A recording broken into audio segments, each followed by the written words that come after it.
PNC News First is presented by the Bank of Guam, the People's Bank. Pizza Hut, we're taking pizza to where it's never been before. Taco Bell, the only place where you live Moss. Colgate, the #1 brand recommended by dentists. And IT&D.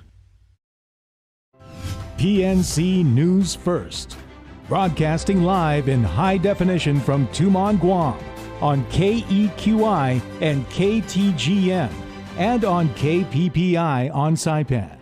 Here is your PNC News team. Hafide and good evening. You're watching PNC News First. We are live from the Broadcast Center at Acanta. I'm Jolene Tovis. Thanks for joining us. Topping our newscast tonight, Dededo residents are up in arms, according to the village's mayor, Melissa Suarez, following the recent abduction and rape of a 13-year-old girl on Monday. Here's the report. Surveillance footage from Papa's store in Dededo shows the minor girl walking into the camera's view from the road and entering the establishment shortly after 8 p.m. on Monday. The girl does a little grocery shopping before walking out of the store about 7 minutes later. The store's owner told the Pacific News Center that the girl normally walks to the store with a relative, but on that night she came alone. The last thing the surveillance camera captures is the girl walking out of the store. After the girl walks out, she vanishes from the camera's view and is not seen walking back the route she came. It was in these moments following the girl walking out of the store that the unthinkable happened. Police say that an unknown male described as being Chuquis approached her from behind and grabbed her before taking her into the adjacent private property, which was overgrown with thick vegetation, and sexually assaulted the minor.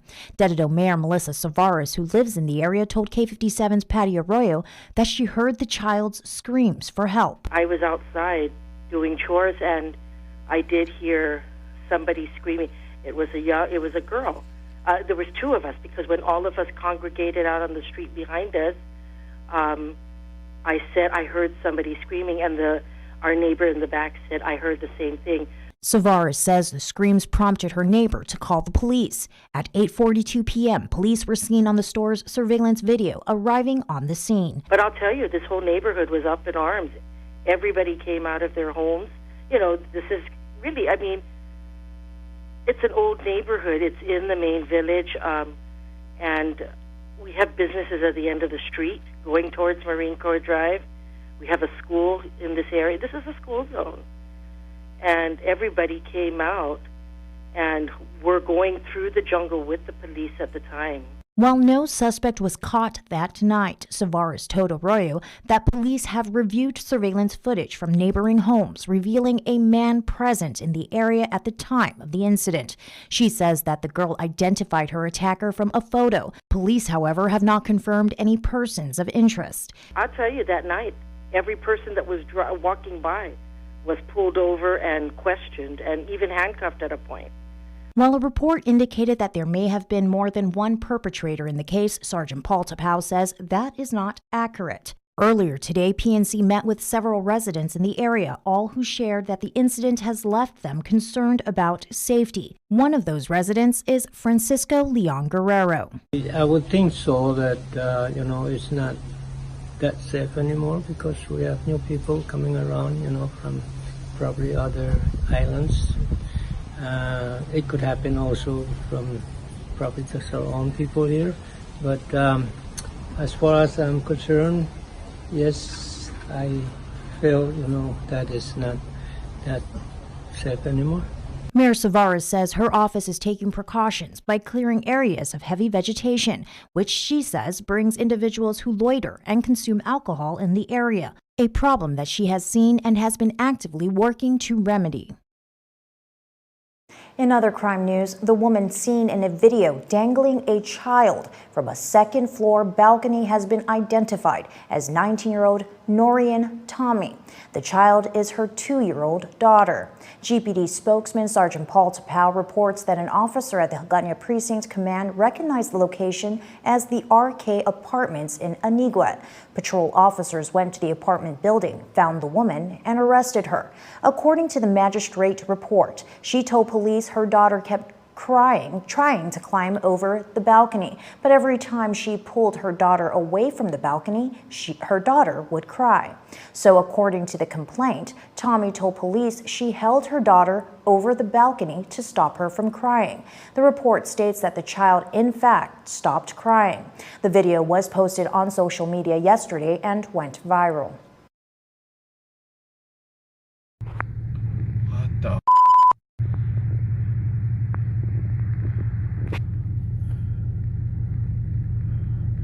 What is she doing?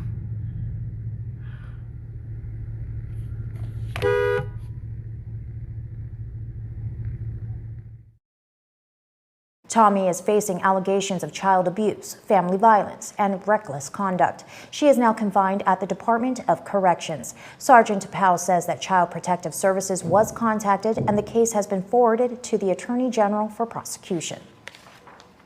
News from the island's prison, Acting DOC Deputy Director Joseph Carbolito issued a memo Tuesday to all prison staff advising that he is now in charge of all prison operations.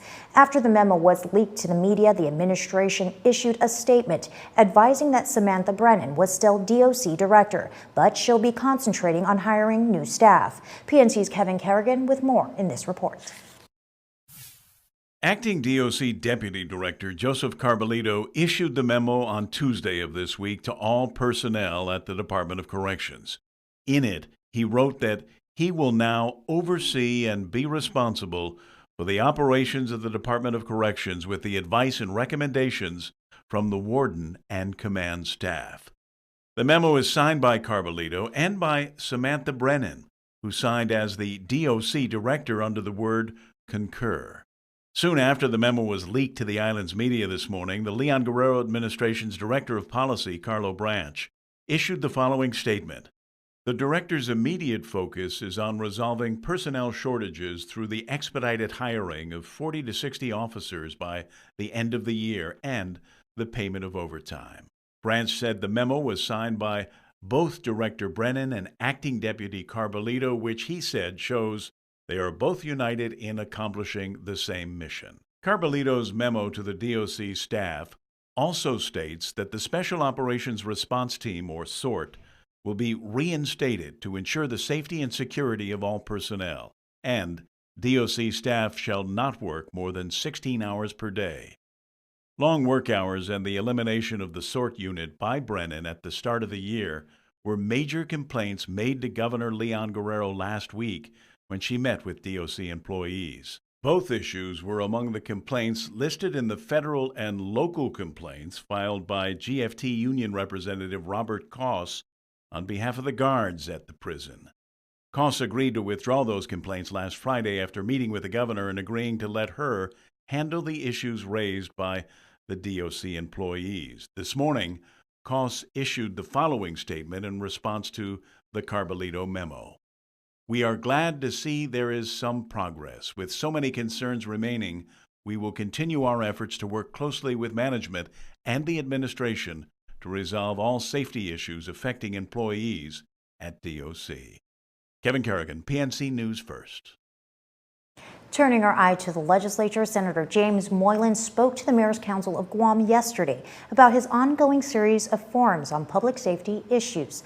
Moylan spoke about the feedback he's been getting at these 3 forums held in Jigo, Pidi, and Asin. Certainly are, and they're upset, and their passion comes out. We've even had folks taking pictures of the different things going on in their neighborhoods. They're mad, and not to the point of screaming, but they're very upset. They want more presence of public safety. They want more action. They want to be able to pick up the phone, and the cops will be here as soon as possible. Moylan has introduced a number of public safety bills, including mandatory electronic monitoring for accused sex offenders on probation or parole, and a measure that proposes using 1% of the BPT to fund the costs of hiring new police officers.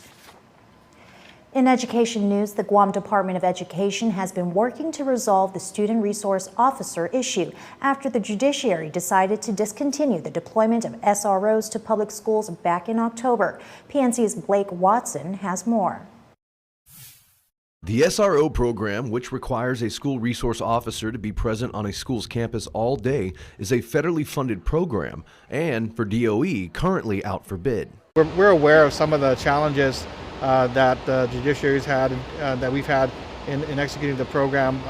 The cost of personnel on that side has been difficult to meet under the grant that we received. So I think at the end of the day, they decided that they'll go in a different direction. It may not be on top of their list as a priority given the other issues that they want to address.